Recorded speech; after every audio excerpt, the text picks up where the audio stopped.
Hello there, this is David from David Books and Comics, and today I thought I'd show you two series of books that I collected and still am collecting.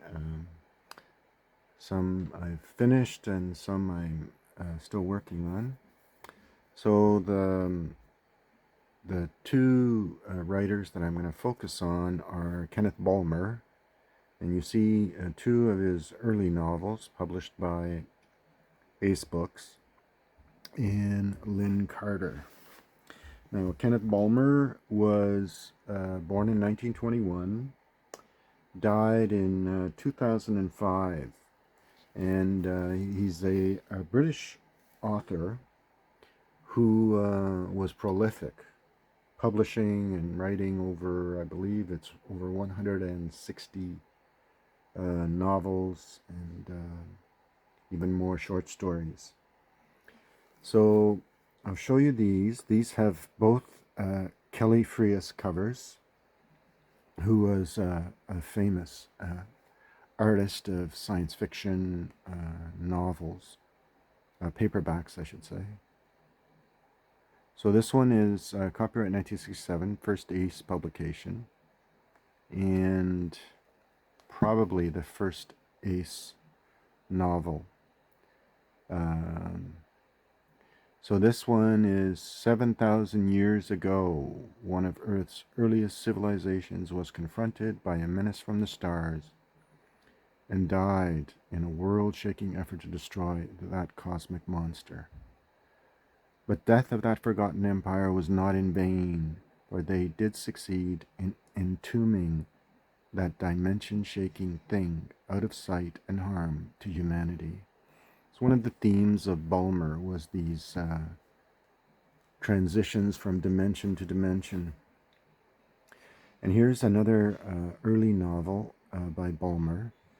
This is To Outrun Doomsday and the planet Kiram. This is a kind of a fallen or a dystopian type novel where in this planet people actually prayed and all their prayers were always answered immediately.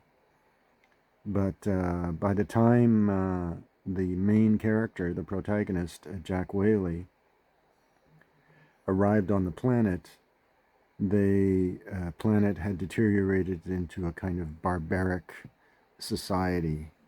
So that's To Outrun Doomsday. It has almost an apocalyptic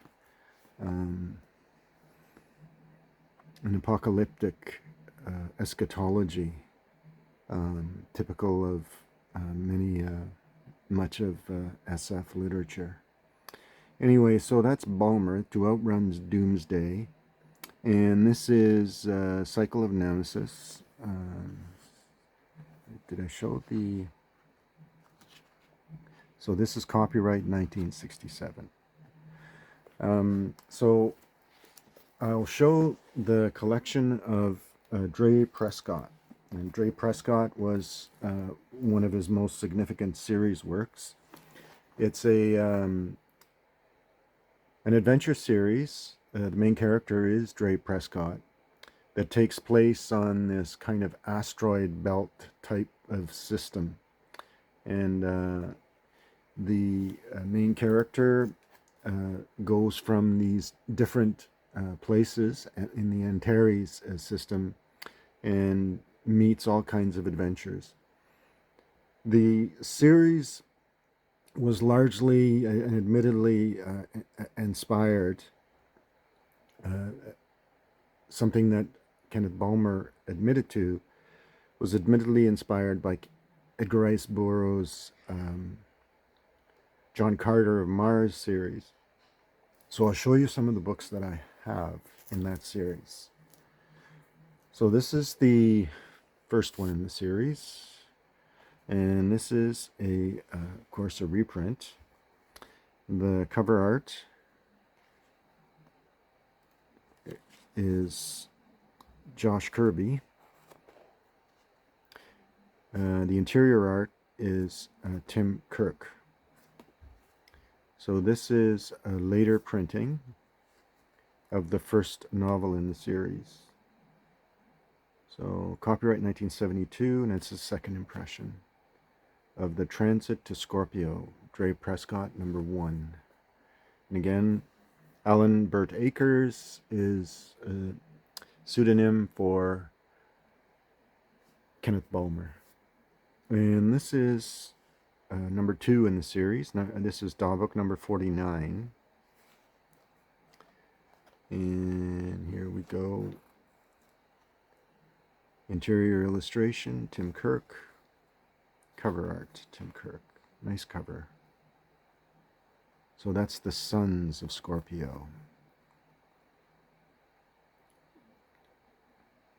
Slave of the Colossus Builders, or Scourge of the Inland Sea.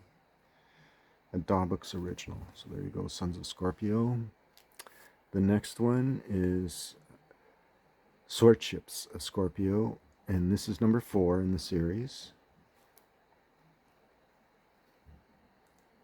Tim Kirk, interior art. Cover art, Tim Kirk. Interesting cover. This is Dawbook number 113. Manhounds of Antares. Illustrated, Jack Goggin. And cover art, Jack Gaughan. It's not exactly my favorite cover. So that's #6 in the series. This is #7, and it's signed by Gaughan. It's Drey Prescot, #7, Arena of Antares, Dawbook 129. And this is Dawbook 145, Drey Prescot #8, Flyers of Antares. Jack Gaughan. Cover art. Interesting cover. And this is #9, and that's a Jack Gaughan cover. It's already signed on the bottom. Dawbook 159. #10, Dawbook 173, illustrated by Jack Gaughan, and cover art. There's #11. That's an interesting cover. Armada of Antares, Dawbook 189. Illustrated interior art, Michael Whalen. And there's your map. The cover art's Whalen. Very nice. And this is #12, The Tides of Cregan. And that looks like Whalen's art. Sure enough. Interior art also Whalen.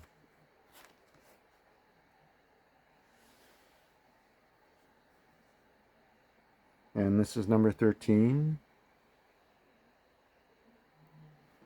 Nice cover. Dawbook number 221. Jack Gaughan.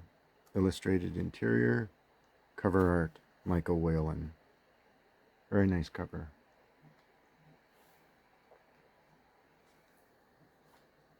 Oops. And this is #16. That's an interesting cover. That's Dawbook number 285. Illustrated interior, Josh Kirby. Cover art, Josh Kirby. Nice cover. Brilliant colors. There we go.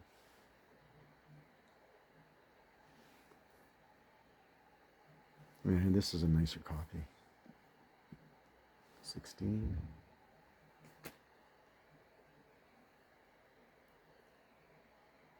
Dawbook 317. Oh, wow. Nice cover. Josh Kirby. Beautiful interior art. cover art. Nice cover, Josh Kirby.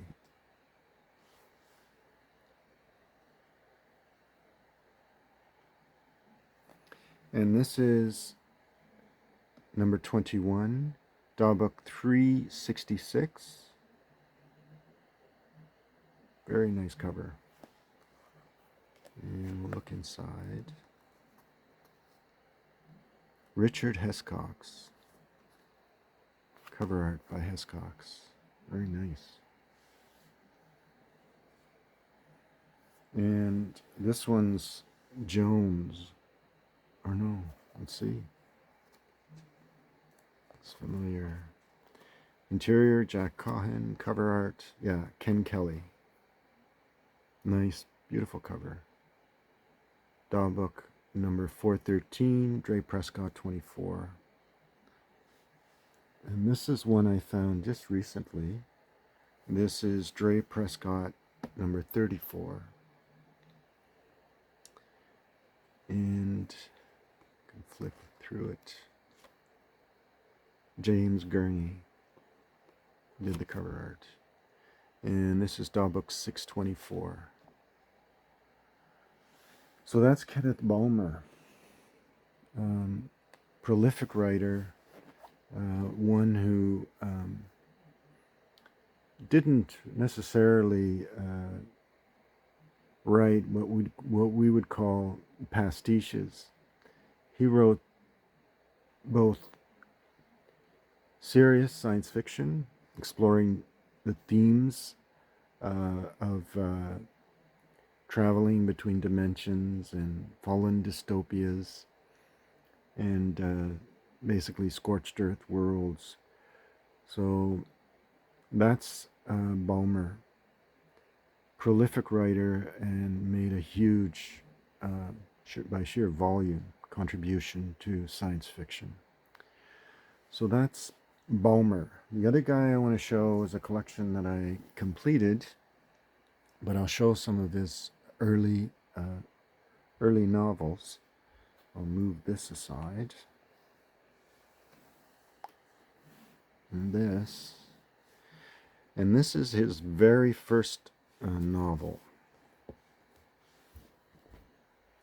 This is The Wizard of Lemuria. Now, in many of early fantasy writing, two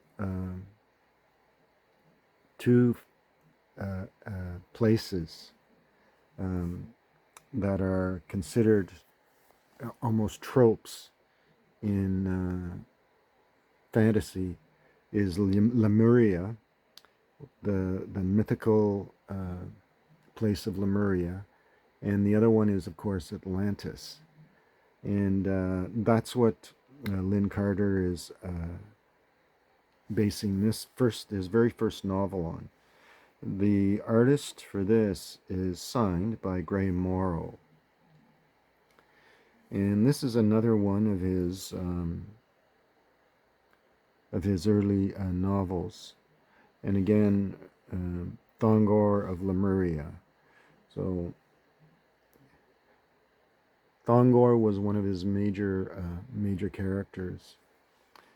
Inspired by the Conan. This is a Berkeley. So we can look inside. This is his very first novel. Paperback original. And there you have copyright 1965. At the dawn of civilization, on the lost continent of Lemuria, Thongor, barbarian, fights mankind's first and greatest battle. For the serpent people who had preceded humanity as the master race of Earth were gathering for a final attempt to regain the planet. So it has a kind of Robert E. Howard with a little bit of H.P. Lovecraft kind of story written into this fantasy novel. And this is another in the Thongor series, Thongor and the Dragon City.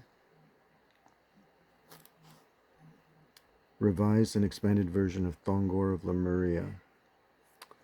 And that's copyright 1966, 1970. The Berkeley Medallion edition is 1970. So this is the updated version of Thongor. And this is another of an early Daw book, Lin Carter, The Warrior of World's End, or the Gondwain series.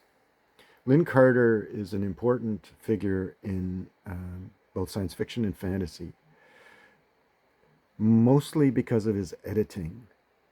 He contributed a lot, both critically and editorially, to promoting fantasy in not just in North America, but all over the English-speaking world and beyond.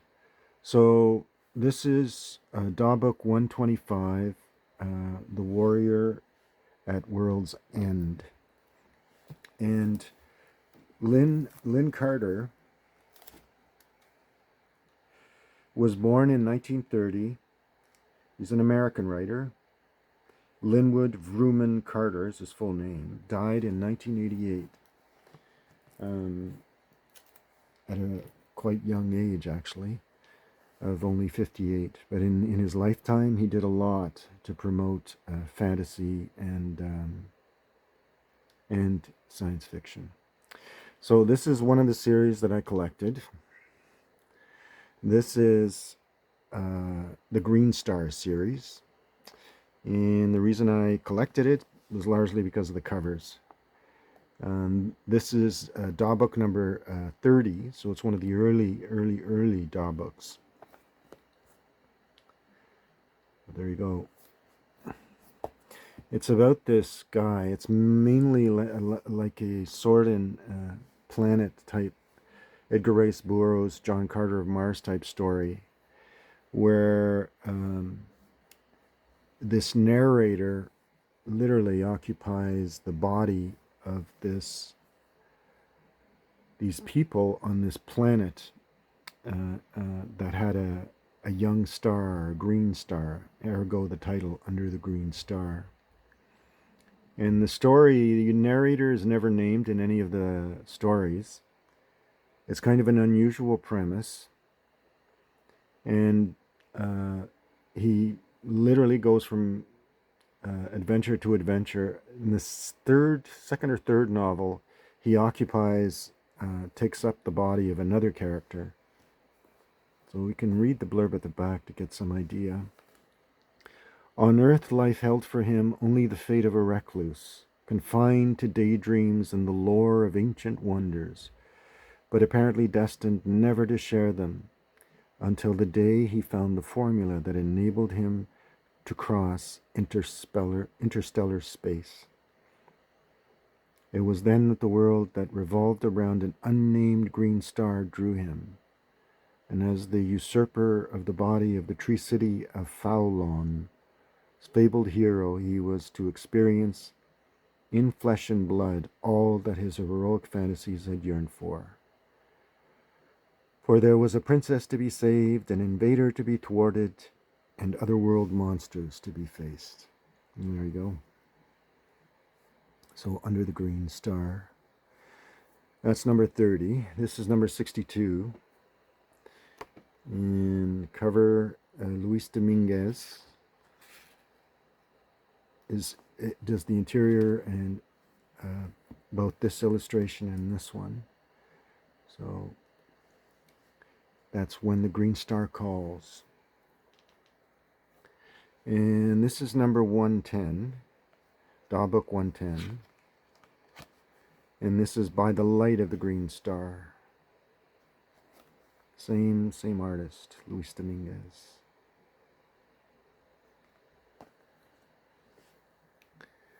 And this is As the Green Star Rises. So Roy Krenkel and Mike Kaluta did the interior art, and Roy Krenkel did the cover. Beautiful cover. And this is the last in the series, and this is the very first one that I bought years and years ago. This is In the Green Stars Glow, DAW book number 180. Beautiful cover. So in this case, he was Karn, the savage of the high trees. He was protector and defender of Princess Niam, whose very city was lost in the mapless jungles of the world under the green star. There you go. So that's that one. Now, Kenneth Bulmer also wrote Odin Half God series, and I'll show you one of those. This is DAW book 281. It's called Wetted Bronze, and let's see. Yeah, so it lists one of the novels, Dream Chariots. Let's see. Yeah, Michael Whalen did the cover. So there you go, Odin the Half God. Manning Norval has created a mighty character comparable to Conan of Samaria, but based on the real roots of human prehistory and the astonishing research of von Däniken and others. So this is written on the wake of the Eric von Däniken Chariots of the Gods books. I kind of, well, I don't want to be too critical, but anyways, the Eric von Däniken books. So that's Kenneth Bulmer. So I hope you enjoyed this little presentation and foray into some of the fantasy and Sword and Planet novels of Kenneth Bulmer and Lin Carter.